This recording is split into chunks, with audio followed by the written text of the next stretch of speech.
Hai, Assalamualaikum. Kembali lagi bersama channel Neng. Sebelum memulai, jangan lupa subscribe dulu ya guys. Oke, terima kasih. Nasib pedagang kaki lima, laris atau miris. Dampak wabah pandemi berimbas pada banyak sektor kehidupan, tak terkecuali lapisan masyarakat bawah dan menengah, seperti para pedagang kaki lima atau PKL. PKL ini merasakan kerugian akibat menurunnya pembeli. Gerakan di rumah aja membuat perekonomian pedagang kaki lima merosot. Saat ini saya coba melakukan survei ke salah satu pedagang kaki lima di daerah dekat rumah saya, yaitu di Sidoarjo. Saya bertemu dengan Bapak Holil. Beliau merupakan pedagang penjual makanan soto Madura. Pak Holil mengakui dirinya mengalami kerugian besar akibat sepinya pembeli. Dan beliau pernah sampai menutup usahanya waktu awal pandemi untuk sementara waktu, sampai waktu yang tidak ditentukan karena imbas pandemi ini. Saat ini orangnya sudah jualan lagi guys. Untuk sementara ini saya tidak berjualan dulu dek, kata Pak Holil saat awal-awal pandemi. Jadi pas corona ini muncul, usaha saya sepi banget, jarang ada yang beli. Sampai-sampai saya rugi besar. Dagangan saya pernah nggak ada yang beli sama sekali. Saya pulang tapi kuah soto dan daging masih penuh. Pendapatan saya sama pengeluaran nggak seimbang, alias kebanyakan pengeluarannya. Sedangkan tiap hari saya mesti makan, ucap Pak Holil.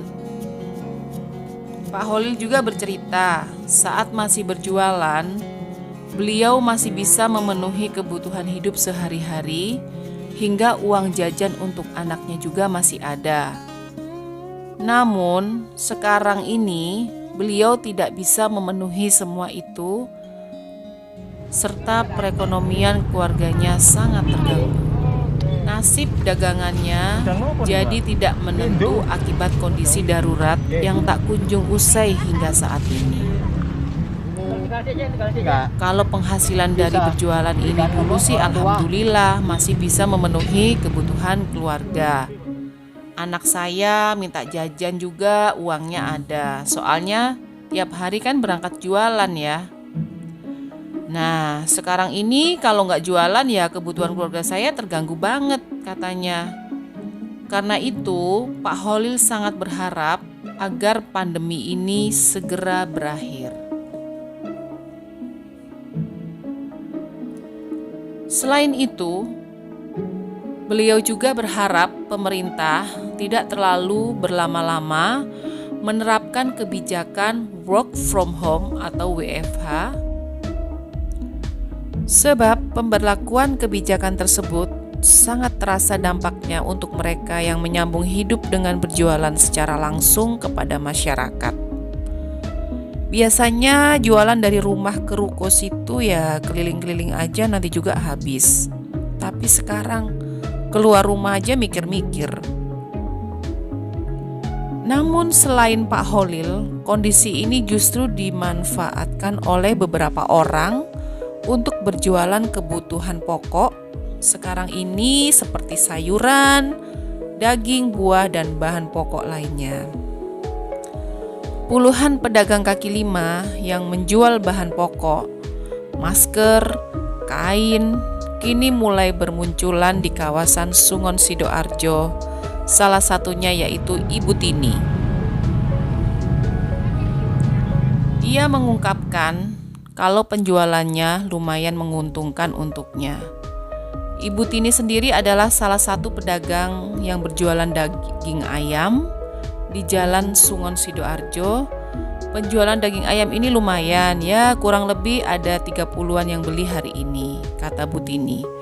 Ia menjual daging ayam dengan harga sekitar 35 sampai 40 ribu per kilogram. Selain jualan daging ayam, Ibu Tini ini juga menjual sayur mayur. Biasanya tuh orang beli ayam minimal 1 sampai 2 kilogram. Tapi ada juga yang beli 5 kilogram. Ya mungkin emang keluarganya banyak kali ya, ujarnya. Dari hasil survei tersebut, saya dapat menyimpulkan bahwa ada beberapa sektor yang merugi akibat pandemi ini. Seperti contoh di atas di mana pedagang kaki lima cukup kesulitan dalam memenuhi kebutuhan hidup keluarganya sehari-hari karena terpaksa harus menutup usahanya sampai batas waktu yang tidak menentu. Namun, di samping itu, banyak pedagang kaki lima yang banting setir untuk tetap menjalankan usaha demi memenuhi kebutuhan hidupnya, walaupun usaha yang dijalankan bukanlah usaha awalnya, tapi peluang pasarnya tidak kalah besar. Akibat beberapa pelaku usaha yang memanfaatkan situasi ini, mendapatkan untung yang lumayan besar. Nah, itu saja yang bisa saya sharingkan ya. Terima kasih sudah menonton video ini. Jangan lupa like and subscribe dan aktifkan loncengnya untuk mengikuti video terbaru dari saya. Bye.